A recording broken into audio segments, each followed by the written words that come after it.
방금 소개받은 김미리입니다. 제가 조성기 박사님이 저 보러 오라 그럴 때 거절을 했어요. 왜냐하면 저는 그 당시에 건강기능식품심의위원으로서 내가 할 일을 다 한 것뿐이다. 지금 내가 갈 이유가 없다. 여러 번 고사했지만 꼭 나오라고 해서 나왔습니다.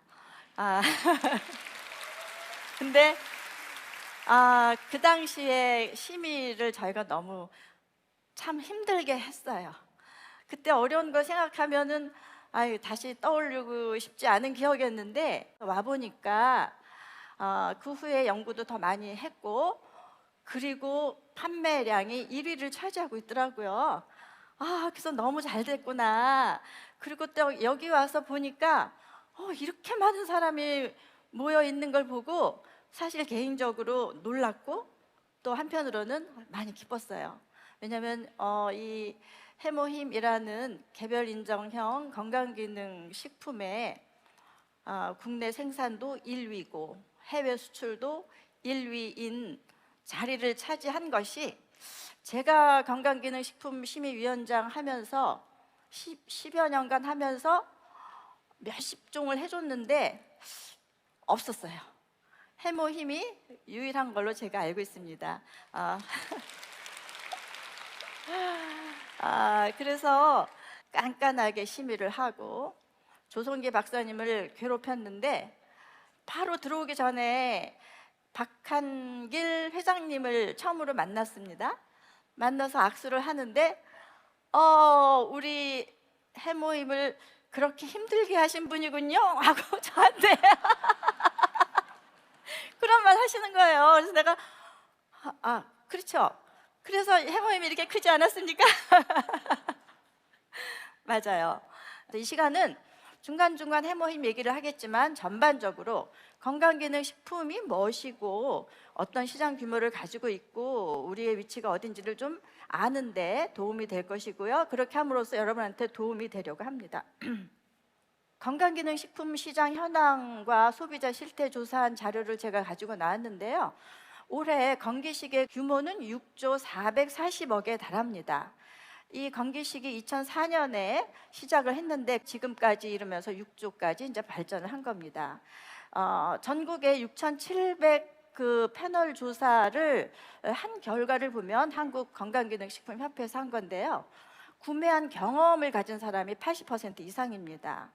그리고 가구 수를 보면은 1,800만 가구라고 그래요. 그러니까 뭐 4분의 1 정도는 이제 구매를 하고 있는 거죠.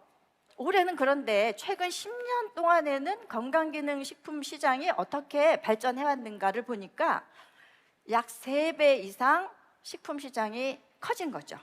2014년부터 24년까지를 보면은 3배 이상 커졌다. 근데 왜 커졌는가? 그걸 살펴보니까 사람들이 건강에 관심이 많아진 거예요. 이제 대한민국 사람들 많이 잘 살잖아요. 그러다 보니까 건강에 다 집중을 하는 거예요. 특히 2020년 우리 팬데믹이 왔었죠. 면역에 대해서 아주 관심이 많이 증가했습니다. 근데 건강기능식품은 대부분 뭐 50대 이상, 60대 이상 그 어르신들이 많이 드시는 걸로 우리가 많이 알고 있고 그랬는데, 팬데믹 이후에는 심지어는 어린아이들까지 건강기능식품 시장이 저변으로 확대된 것이죠. 특히 그 까다로운 MZ세대까지도 이제 건강기능식품에 대한 관심이 많고 섭취 비율이 늘어나고 있습니다. 그 다음에 두 번째, 셀프 메디케어가 부상하면서 병원에 안 가고 자기가 자기의 그 건강을 챙기면서 병 안 걸리게 하는 그런 그 트렌드가 팬데믹 때문에 생겨난 거예요. 그 다음에 세 번째는 우리가 고령화가 되었다는 거죠. 그리고 의료 기술이 발달했기 때문에 평균 수명이 연장이 되었습니다. 그런데 평균 수명이 옛날에 뭐 65세라고 하면 지금은 75년, 뭐 80년 이렇게 또 뭐 90세까지 늘었지만, 죽을 때까지, 죽기 전에는 10년, 여성, 뭐 남성은 한 15년, 20년 동안을 거의 대부분이 병상에서 보낸다는 거예요. 굉장히 슬픈 일 아니에요? 그러니까 그냥 평균 연령만 높아지면 뭐예요? 건강하지 못하게 병원 신세를 지고 자기 의지로 식사도 못하고 자기 의지로 걷지도 못하면서 병원에서 10년, 20년간 사는 것이 현실이다 보니까 노인들이 우리는 노후를 건강하게 살아야 되겠다라고 하는 인식이 커지면서 이제 발달하게 된 것이죠. 19년도에 국민건강보험공단에서 건강관리 비법에 대한 그 설문조사를 한 게 있어요. 첫 번째는 운동이에요. 그런데 놀랍게도 두 번째가 건기식을 섭취했다는 거죠. 섭취한다. 세 번째는 건강검진이고 네 번째가 식습관 개선이에요. 그만큼 건강기능식품이 시장이 확대가 되고 82%나 되는 사람이 건강기능식품을 먹었다. 그렇게 인지도가 높아진다는 것은 놀라운 일입니다. 건강기능식품 시장 여러분, 앞으로는 어떻게 될 것이냐. 지금까지는 연평균 25% 성장을 했어요. 지금 여기 도표는 2011년도에서부터 2023년도까지 건강기능식품 시장이 어떻게 변화되어 있는가를 쭉 추이를 보고 누적 평균을 연평균으로 해본 건데요. 25% 이상씩 성장을 했다는 거죠. 건강기능식품이 이렇게 고속도로로 성장했다는 것은 무슨 의미를 가지고 있느냐. 이렇게 건강기능식품 시장이 이렇게 확대되는 것은 고령 인구의 증가에 있다라고 보여지는 거죠.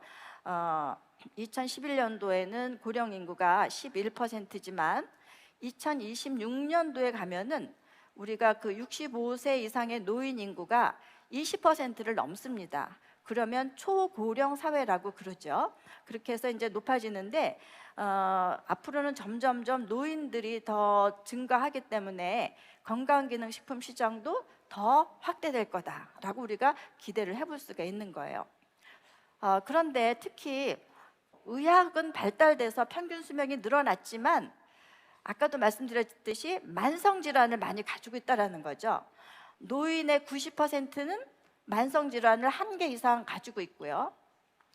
노인의 10% 이상이 만성질환을 3개 이상 가지고 있다는 거예요. 그래서 노인이 되면 옛날에 20년 전만 해도 미국에서 이렇게 알약을 한 주먹씩 먹었어요. 그래서 보면은 우리나라에서도 20대보다는 60대가 건강기능식품을 섭취하는 비율이 2배 이상 표에서 나타나고 있죠. 자, 그러면 이거는 우리나라 정부에서 예측을 하고 그렇게 산업을 육성하겠다라는 계획입니다. 미래 계획. 그러니까 아무래도 지금까지 추이와 경제 성장을 이런 걸 보고 이제 한 것인데요.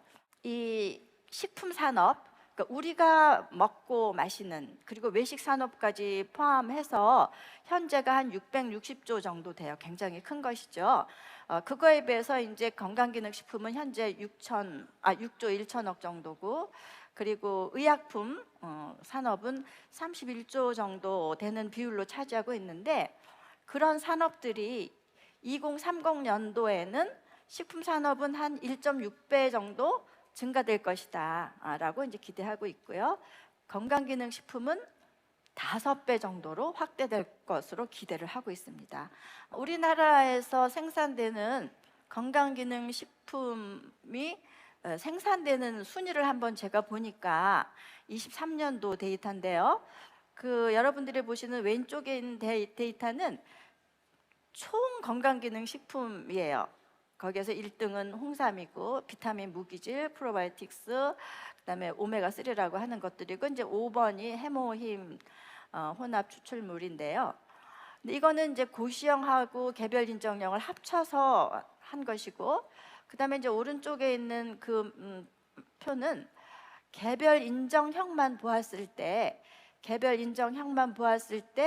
생산, 판매, 수출 보면은 현재로서는 해모힘이 생산과 수출이 1위인 품목이 되겠습니다.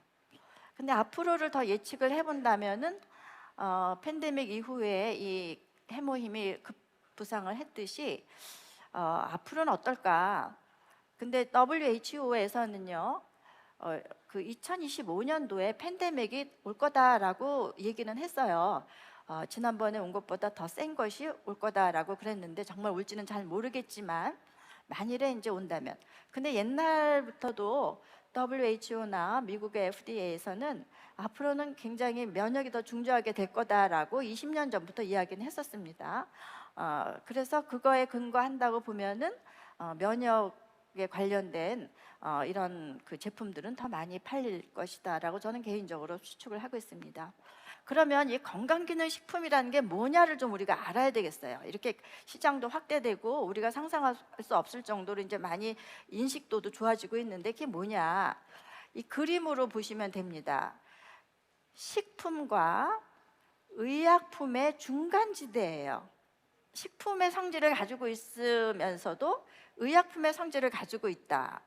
이제 그게 무슨 말이냐면은, 자, 식품은 무엇이냐? 의약으로 먹는 것을 제외한 모든 식품을 우리가 식품이라고 하죠. 우리가 먹는 거, 일상적으로 먹는 거요. 그 일상적으로 먹는 거는 독성이 있나요? 없죠. 전혀 있으면 안 돼요. 그리고 식품은 식품위생법하고 축산물 그 위생관리법에 지배를 받습니다. 우리가 먹는 식품이 그 식품위생법에 벌린다고 그러잖아요. 식품위생법의 지배를 받고 있어요. 의약품, 우리가 병원에 가서 뭐 관절이 아픕니다, 뭐 고혈압이에요, 뭐 이렇게 해서 이제 질병의 진단을 받고 의사가 처방하는 것, 의약품이라고 그러죠. 근데 그 의약품들은 약사법에 이제 지배를 받고 있죠. 그런데 의약품으로 허가를 내줄 때는요, 우리가 병이 나면은 그 약을 사서 먹지만 이 약이라는 것을 우리가 정확히 알아야 됩니다.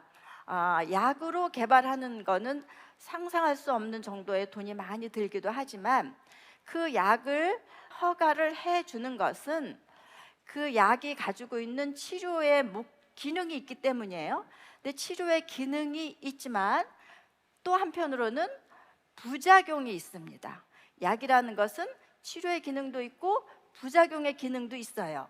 근데 부작용하고 치료하고를 비교해 봤을 때 부작용이 있음에도 불구하고 치료의 기능이 더 높다라고 하면 인정을 해주는 거예요. 그리고 또 한 가지, 그 의약품을 먹을 때는 어떨 때 우리가 먹게 되죠? 병이 나야지 먹는 거예요. 그런데 병이 나기 위해서 먹지만 병의 근본적인 원인을 치료해 주나요? Never, ever. 전혀 아니에요. 대부분의 약들은요, 증상 치료입니다. 증상 치료, 무슨 말인지 아시죠? 혈압이 올라가면 내리는 약. 근데 강제로 내리기 때문에 부작용이 있어서 그 부작용을 또 막기 위해서 또 다른 약을 먹어요. 또 그 부작용이 나타나면 또 다른 약을 먹고. 그러니까 몸이 얼마나 힘들겠어요? 근데 건강기능식품은 무엇이냐? 식품에 우리가 먹으면 건강을 유지하기 위해서 먹죠. 음식을 먹는 게 죽지 않으려고도 먹고, 그러니까 생명을 유지하기 위해서도 먹지만 생명 유지하는 것 외에도 건강을 유지하기 위해서 먹는데, 어떤 식품 속에는요 정말 그 성분이 건강을 유지하고 증진시키는 데 도움이 되는 성분이 들어있어요.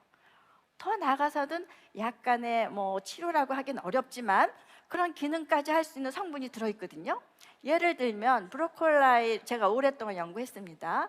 브로콜라이에 들어있는 설포라판이라는 성분은 몸에 굉장히 좋은데요, 뭐 암도 예방해주고 항산화 효과도 있고, 제가 연구한 거에 의하면은 브로콜라의 성분이 그 인지 기능도 좋게 해주고 대단히 좋은 효과를 많이 나타내요. 그런데 그 성분이 들어있는 브로콜라이를 그냥 식품 형태로 먹는다면은 먹을 수가 없어요. 너무 많이 먹어야 되기 때문에. 뭐 10kg, 뭐 15kg 이렇게 먹을 수 있어요? 절대로 못 먹죠. 그러니까 그 성분만 뽑아내는 거예요. 뽑아내는 거. 그 성분만 농축이 되도록 그렇게 해서 만들어내는 것이 건강기능 식품이라는 것이죠. 그러니까 식품과 의약품의 중간 단계에 있다. 식품의 기능이 1차는 생명유지와 영양기능, 2차는 맛과 냄새와 조직감과 뭐 이런 것들 다 합해서 우리가 아무리 영양이 좋아도 맛과 향과 냄새와 조직감이 안 좋으면 안 먹죠. 2차 기능이라고 하고요. 3차 기능은 생체를 조절하는 기능, 제가 조금 아까 말씀드린 그 기능이 있다는 거예요. 그래서 그 기능이 있는 성분만을 뽑아서 만든 게 뭐라고요? 건강기능 식품이다라는 거죠. 식품과 의약품의 중간 정도에 위치해 있는 그런 성질을 가지고 있는데 기능성도 있어야 되고, 그리고 이걸 먹으면 아까 의약품 뭐가 있다 그랬죠? 부작용, 그렇죠? 부작용이 없어야 돼. 그러니까 식품이기 때문에 기능성도 있어야 되고 먹었을 때 부작용이 없는 것이 확인이 돼야 돼요. 그런데 그럼 확인은 누가 해주느냐? 나 이거 먹어보니까 좋아. 이거 건강기능식품 이런 마크 붙여야지. 그게 아니라는 거죠. 그거는 반드시 식약처가 인정을 해줘야 돼. 그러니까 식약처가 뭐예요? 국가기관이죠. 그리고 이거는 의약품이 절대로 아니다. 아까 말씀드렸듯이 질병 치료 목적이 아니고 건강 증진을 위한 목적이라는 거죠. 다시 강조하면 건강식품과 건강기능식품의 차이가 있어요. 그러니까 건강식품 거기에다가 건강기능이 들어간 거랑 전혀 다르다는 거예요. 그리고 건강보조식품도 달라요. 그러니까 건강식품은 여러분 뭐죠? 올게닉으로 만든 블루베리 같은 거 우리 건강식품이라고 할 수 있죠. 먹으면 몸에 좋아요. 그렇지만 그거는 건강기능식품이 아니다. 왜냐? 뭐가 없어요? 엑스포에 있는 거 뭐예요? 건강기능식품 마크가 없다. 건강기능식품은 마크가 있다.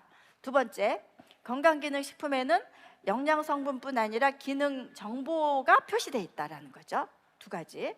그 다음에 일일 섭취량이 정해져 있어요. 근데 이것도 내가 그냥 마음대로 쓰고 싶어서 쓰는 게 절대로 아니라는 거죠. 우리 애터미에서 지금 가장 많이 팔리고 있는, 또 많이 먹는 건강기능식품인 해모힘을 제가 지금 사진으로 그려봤는데요. 자, 보면은 뭐가 있죠? 건강기능식품 마크가 표시되어 있어요. 그렇죠? 이게 들어가야 돼요. 그 다음에 제품명이 있고요. 영양 및 기능 정보가 있습니다. 여기 보니까 면역 기능 개선 및 피로 개선에 도움을 줄 수 있음 이렇게 표시되어 있고요. 원료 및 함량은 해모힘, 당귀 등 혼합 추출물이다. 네 번째 내용량, 업소명, 그다음에 섭취량, 섭취 방법이 또 표시되어 있죠. 그다음에 섭취 시 주의사항도 있고요. 유통기한도 있고 보관법도 있고 다 이렇게 건강기능식품에 반드시 표시돼야 되는 그런 그 사항들이 우리 건강기능식품법에 다 정해져 있습니다. 그래서 해모임에 이렇게 표시된 것이 그냥 표시된 것이 아니다 라는 거죠. 자, 그러면 이 해모힘은 도대체 건강기능식품 분류 중에서 어디에 속하는가예요?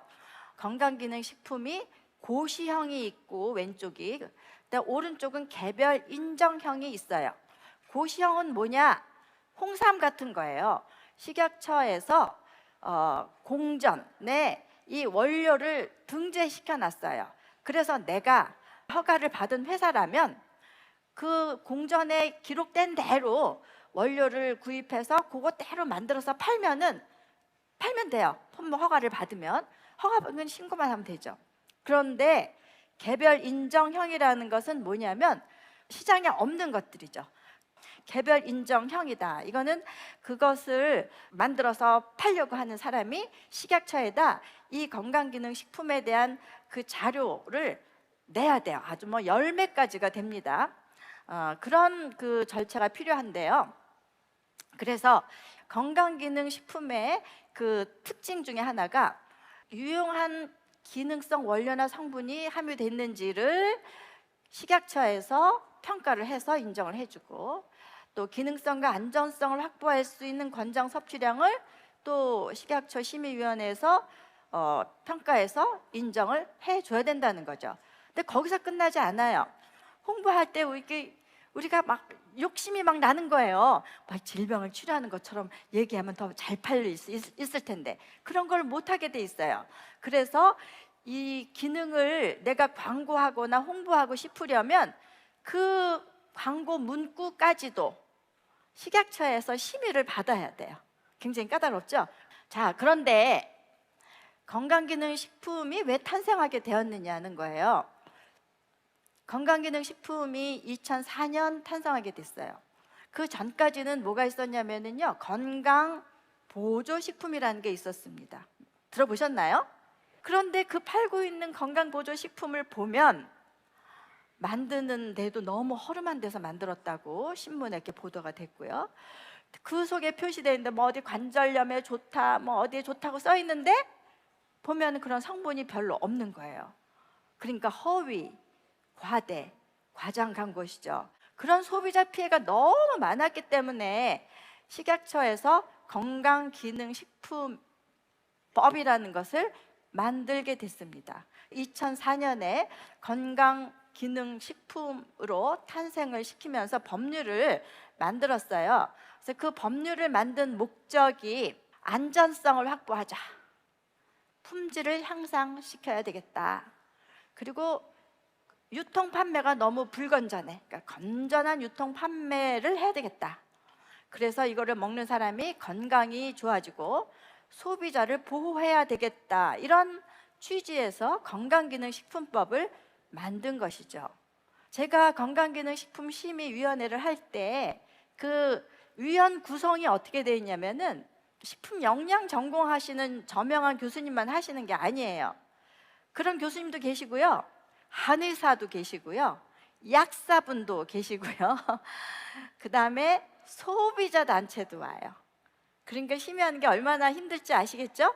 그런데 법규에 명시하기 이전에 건강기능식품법을 만들 때 취지가 또 하나 있었어요. 사실은 뭐였었냐 하면 고부가가치 산업을 육성해야 되겠다.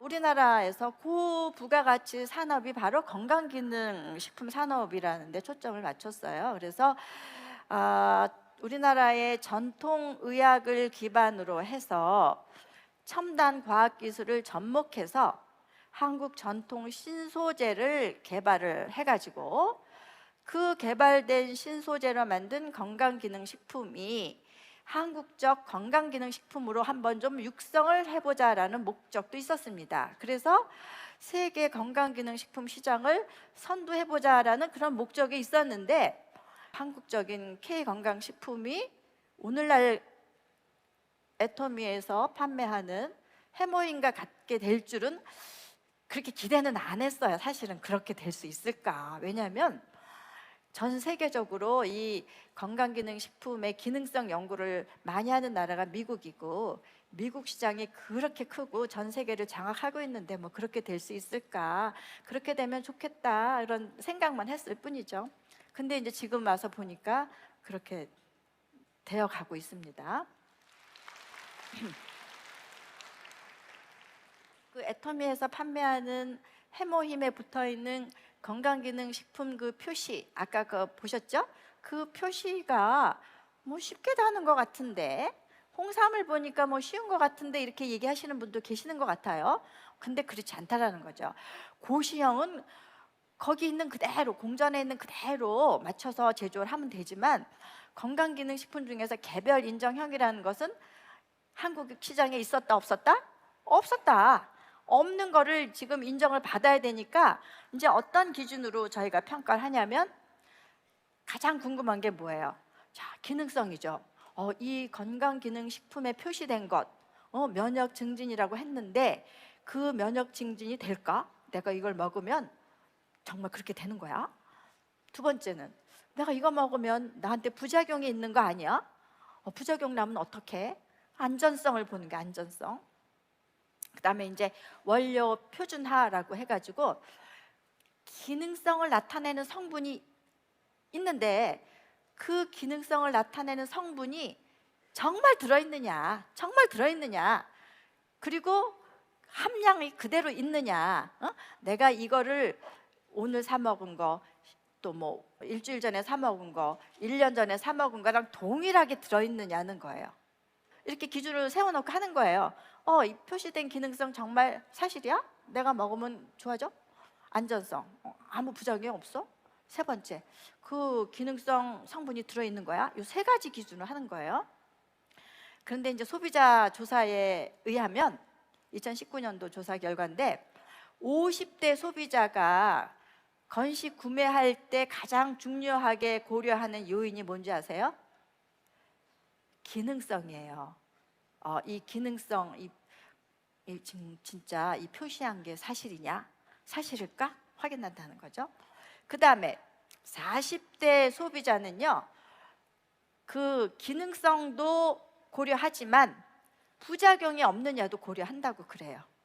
굉장히 중요한 거죠. 그래서 그럼 개별 인정형 건강기능식품을 평가를 어떤 프로세스를 거치느냐는 거예요. 이제 두 가지가 있어요.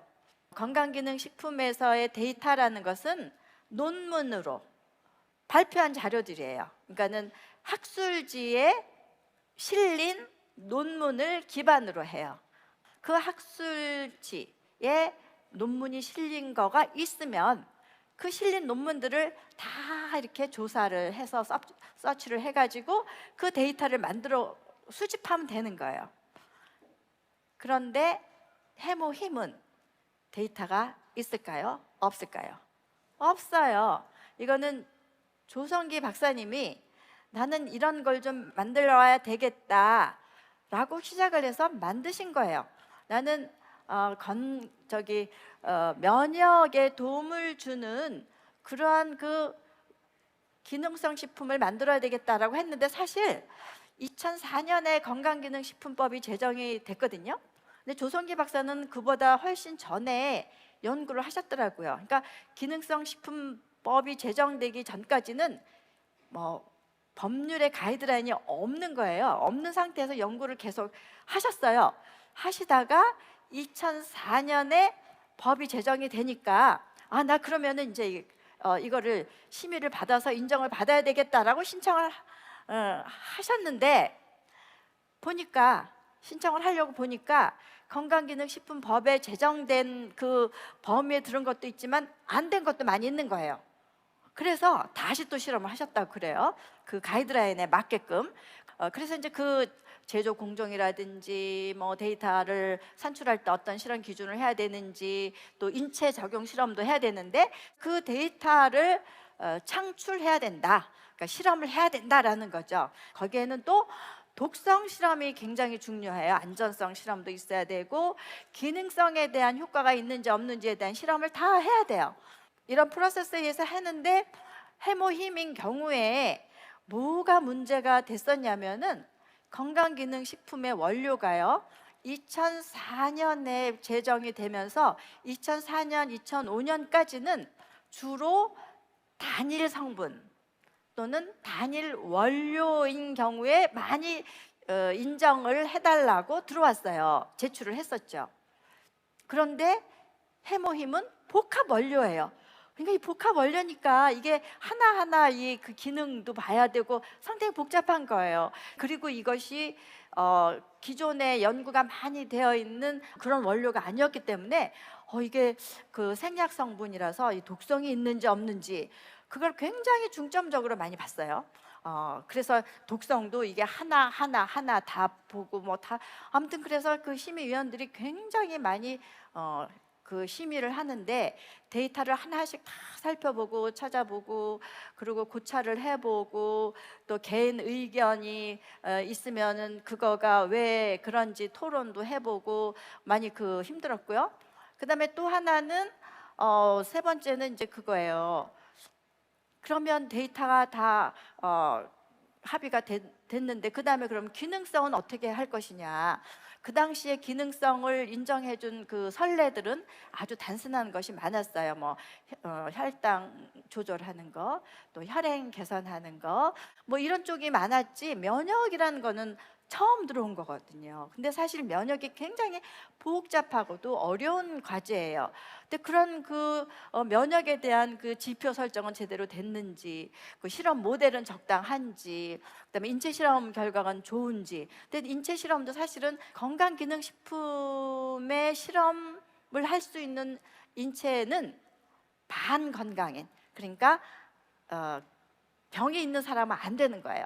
그러니까 데이터 얻기가 굉장히 힘들죠. 근데 그런 여러 가지 것들을 다 감안해서 이제 저희가 이제 기능을 주려고 하다 보니까 이 면역이 너무 세도 안 좋아요. 그건 과민성 면역이라 그래가지고 알러지 같은 거, 뭐 자가 면역 질환 이런 데 해당되는 거고, 그래서 면역 조절로 해야 되는데 이거는 백혈구 수라든지 조혈 기능을 좋게 하는 거기 때문에 면역 증진에는 분명히 있다. 그래서 이게 다른데 선례가 있는가도 찾아보고 하면서 시간이 굉장히 많이 걸린 거예요. 그래서 우리가 건강기능식품 심의를 할 때 과반수가 아니에요. 전원, 제가 할 때는 전원 합의를 도출해서 합의하에 인정을 하게 되는 거죠. 그래서 시간이 이렇게 많이 걸리고 저희들이 많이 힘들었다는 거죠. 그래서 조성기 박사한테 이렇게 어려운 과제를 우리한테 줘가지고 너무 고생했다라는 말을 나중에 이제 하기도 했지만요. 그런데 중요한 것은 뭐냐? 생리활성 기능인데요. 생리활성 기능은 어디에 도움을 줄 수 있음인데 여기 모모에라는 말은 질병이 들어가면 절대로 안 돼요. 그 다음에 면역 증진이라는 그 개별 인정형은 2006년도에 해모임이 처음으로 받았고 그 이후에 면역에 관련된 제품들이 많이 들어왔는데 대부분 이제 우리 조 박사님이 제출한 자료들을 보고 그 다음 업체들이 아마 한 것 같은데요. 그 2006년만 해도 건강기능식품의 어떤 그 기능성을 인정받으려고 하면은 가이드라인이 없었어요. 그 다음에 요즘 이것도 한 1919년도 정도에 건강기능식품을 구매할 때 소비자들은 무엇을 어떤 건강 증진 효과를 기대하는가라는 설문조사를 제가 본 적이 있는데요. 소비자는 건강 증진 기대 효과가 면역 증진이라고 그래요. 첫 번째가 면역 증진, 두 번째가 부족한 영양소를 보충하는 거, 세 번째가 장 건강 개선이라고 합니다. 그래서 아무래도 앞으로는 점점 더 면역에 대한 제품들이 더 많이 팔릴 거라고 생각합니다.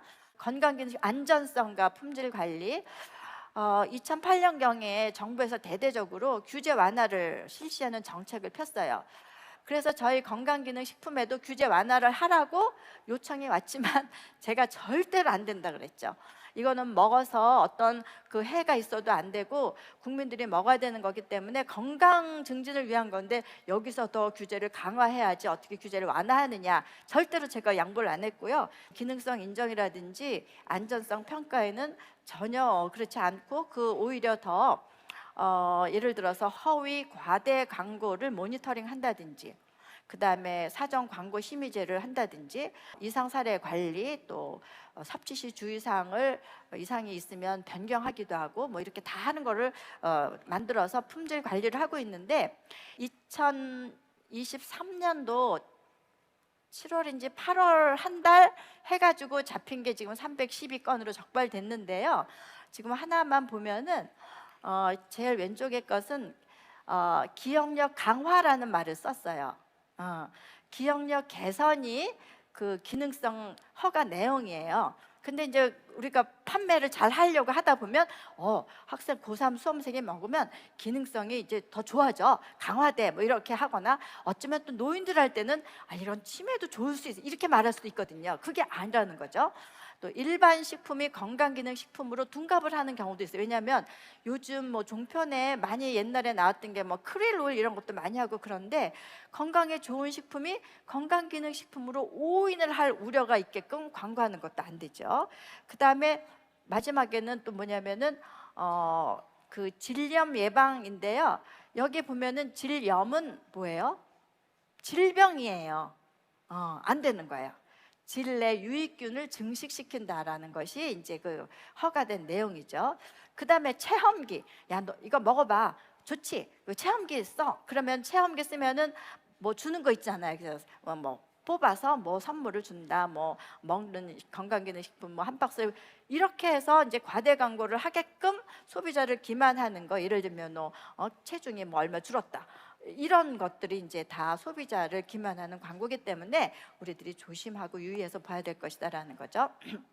그럼 우리나라는 이렇게 건강기능식품을 기능성도 인정을 해주고 또 안전성도 다 평가해서 섭취량도 다 정해주는데 그걸로 끝나지 않았죠. 그러니까 사후 관리도 했잖아요, 그렇죠? 네, 수시로 부지불식간에 이렇게 그 제품을 또 수거를 해요. 제가 옛날에 건강기능식품에 관해서, 그러니까 식약처에 연말에 기관 평가하는 게 있어요. 각 부서 평가위원하고 그랬는데 그 여러 부서를 다 하다 보니까 식약처의 기계가 좋은 게 굉장히 많아요. 아주 비싼 기계들.